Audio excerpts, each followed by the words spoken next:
Hello dear student, welcome to the channel. Right, तो अभी next topic पढ़ रहे हैं बिजनेस लॉ में sale and agreement to sale. Okay, sale और एग्रीमेंट टू सेल। तो जैसे मैंने सेल के ऊपर मैंने वीडियो बना दिया था, कॉन्ट्रैक्ट ऑफ सेल। तो सेल का मतलब क्या होता है कि गुड्स को बेचना, बायर और सेलर होता है। राइट, इसमें ओनरशिप भी तुरंत ट्रांसफ़र होता है। और एग्रीमेंट टू सेल का मतलब होता है वो कॉन्ट्रैक्ट होता है जहाँ सेल अभी नहीं होगा, फ्यूचर में होगा। अभी बात हुई है, अभी डील डन हुई है, जो भी गुड्स का ट्रांसफर है प्रॉपर्टी ऑफ फ्यूचर में सेल होगा। When ownership of goods is pass from seller to buyer, seller to buyer मतलब सेलर से बायर क्या होगा, प्रॉपर्टी ट्रांसफर हुआ, उसको सेल बोलते हैं। In sale there is immediate transfer, ये वर्ड मैंने, तुरंत माल बेचा जाता है, property in goods to the buyer. Seller अपना माल बायर को बेचा तुरंत। तो इसका सिंपल एग्जांपल है, दुकान वाले के पास तुमने 5 रुपया दिया और चॉकलेट लिया, तो 5 रुपया गया, चॉकलेट आया, तुरंत आया ना, क्या 1 महीने के बाद आता है? नहीं। तो ये हो गया सेल।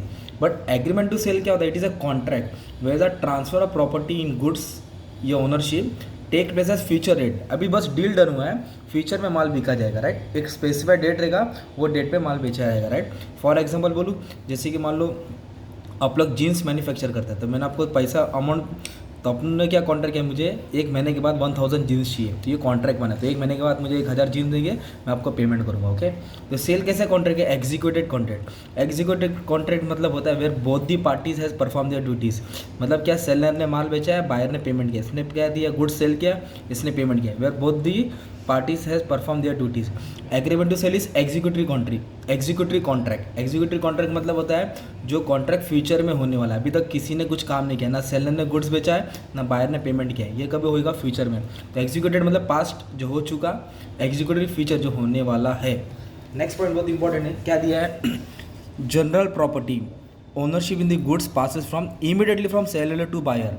इसका मतलब होता है जैसे एक बर्नी में चॉकलेट है, राइट, तो इसका मालिक कौन है? दुकान वाला है। जैसे ही बच्चे ने पैसा दिया तो बच्चे के पास चॉकलेट आ गया, अब वो चॉकलेट का मालिक बच्चा हो जाएगा, तो तुरंत ट्रांसफ़र होता है। इसमें क्या ट्रांसफ़र होता है? ओनरशिप, मालिक तुरंत बदल जाएगा पेमेंट करने के बाद। Okay, but agreement to sale में वैसा नहीं है।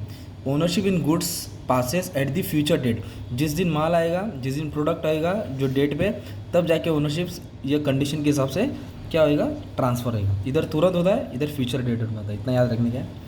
और जो सेल होता है ना, उसमें कौन सा प्रिंसिपल है? जस्ट इन रैम, और इसमें जस्ट इन पर्सन है। समझा था? जस्ट इन रैम का मतलब होता है कि सेलर के is give a right to the buyer, जो खरीदने वाला है उसके पास राइट है टू एंजॉय द गुड्स, वो गुड्स को एंजॉय करेगा against the whole world.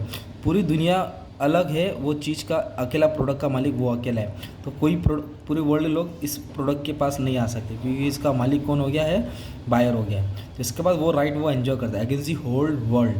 But just in person का मतलब होता है it gives right either to the seller और द बायर, या तो सेलर के पास है या बायर के पास है, against the other for any default in fulfilling is part of the promise. मतलब क्या है, मैंने आपको क्या बोला, मुझे 1000 जीन्स चाहिए, राइट, 1 महीने के बाद।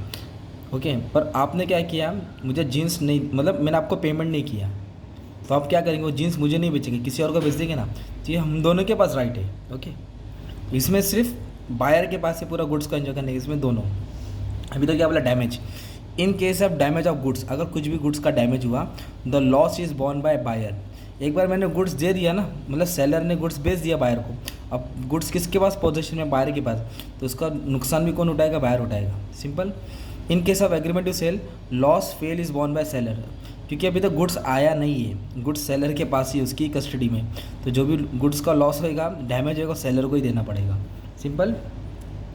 इन case of breach of contract, breach मतलब cancel of contract by seller, अगर सेलर ने कॉन्ट्रैक्ट कैंसिल किया तो buyer has a right to file a suit, suit मतलब केस करेगा for damages and right to recover the goods from the third party.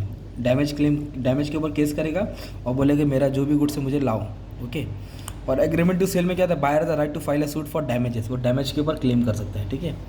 In case of insolvency, insolvency मतलब कंगाल हो जाएगा, मतलब कंगाल मतलब जिसके पास पैसा नहीं होता है। In case of insolvency of seller, अगर सेलर इंसॉल्वेंट हो गया है, the buyer being the owner has the right to recover goods from the official receiver, तो सेलर का इंसॉल्वेंट होगा तो बायर क्या करेगा, उससे चीज़ ले लेगा।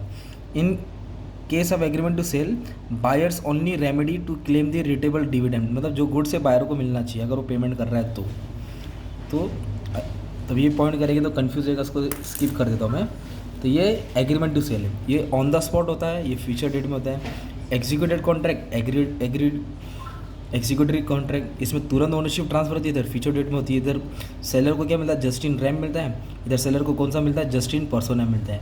इधर डैमेज होगा तो बायर को झेलना पड़ेगा, इधर डैमेज होगा गुड्स तो सेलर को झेलना पड़ेगा। तो ये था distinguish sale and agreement to sale. ठीक है, थैंक यू।